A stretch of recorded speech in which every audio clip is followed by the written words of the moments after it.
Welcome to Mechanic. Today on Mechanic, we have a 2015 Chrysler 300. On this Chrysler 300, we are going to go over the process to be able to replace a couple components in case you need to. So we have our actuator button right here. When we hit this button, it's supposed to unlock the trunk. Say that that button's not working, and so it's not sending the signal to the actuation unit, or the actuation unit has gone bad. Both of these we can replace fairly easily. And we do have our manual option to be able to open up the trunk by crawling through the back seat and being able to pull that lever. If you have to continue to do that, well then something has gone wrong, whether it's this switch or whether it's the actuator unit. We also have an interior one, and your key fob will do it, but you also have one inside on the dash that you push that will open up the trunk. So if that works, well then you know that the actuation unit is probably still good, but this doesn't work, then it would be just a switch. The switch is fairly easy to replace, as well as the actuator unit itself. So we'll show you how to do that. So to start with, we will need to open up the trunk one way or another, and then we can be able to gain access. So like I was saying, it may not open because this has gone bad, or that switch has gone bad, or a combination of other factors. So you may need to use the manual release lever, which you crawl through the trunk to do that. So if you have to do that, then it's most likely this has gone bad. If all the switches, if you hit the switch and you hear anything, or not hear anything, it's most likely this. But that being said, so with the trunk open and raised up, we have a bunch of little clips to remove here. We have two T20 screws here that have the handle holds on there, and then there's a couple other push clips up here we've removed, and then we'll be able to remove this and get this out of the way. So we remove that cover plate, and to start with, I'm going to show you just the switch itself is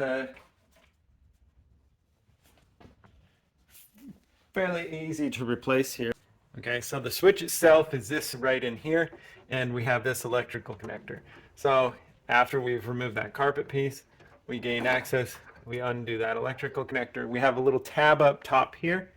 Take a screwdriver and just be able to pop that tab up a little bit so that we can pull this off of the connector there.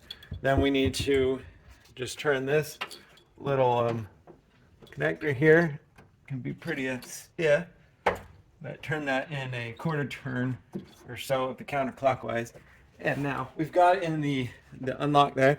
So if we reach up and we push the button from the outside to push it in, we can remove the button switch to be able to replace it, get a new one of these, and go through that reverse order to install it. So we line it up. It has grooves where it can only go in the one way. So we just need to get those lined up in there. All right, there we go. Had to get a visual from the outside, seeing to go through the hole there. Now we got that. Turn that a good quarter turn to the right to lock it into place, and then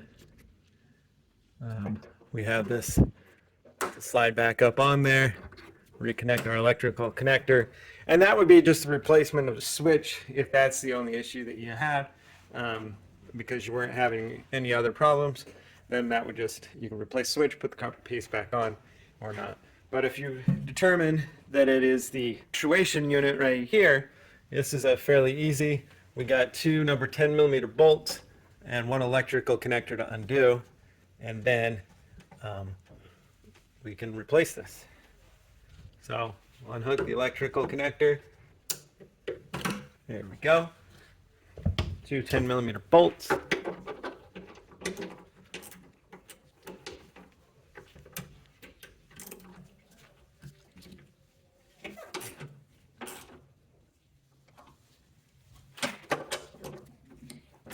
Note that this one has a ground on it, just for reference.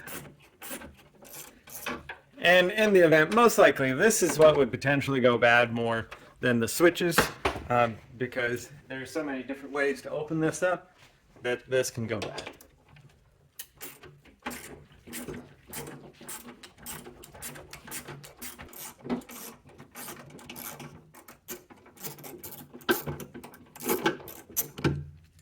right. So once you've got your new switch and ready to put it, we've got it. And now we can be ready to put it back on. So we have our new switch here, and we're going to mount it up just like that with the pull tab on the right hand side, and then be able to install this up and in here. We're going to get those bolts started in there, and then we'll get the other side started just so it's going to hold it up into place there a little bit better, and then be able to tighten it up. Do note that the left hand side does have a ground that's on it, so we want to make sure that we get that ground up in there, and we tighten that up with it also.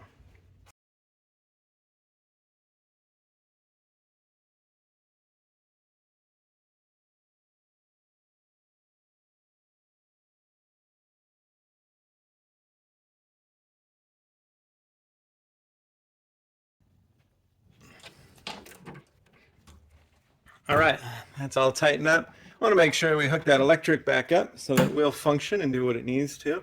And then you can go ahead and, before you close everything, test that it works by hitting the button.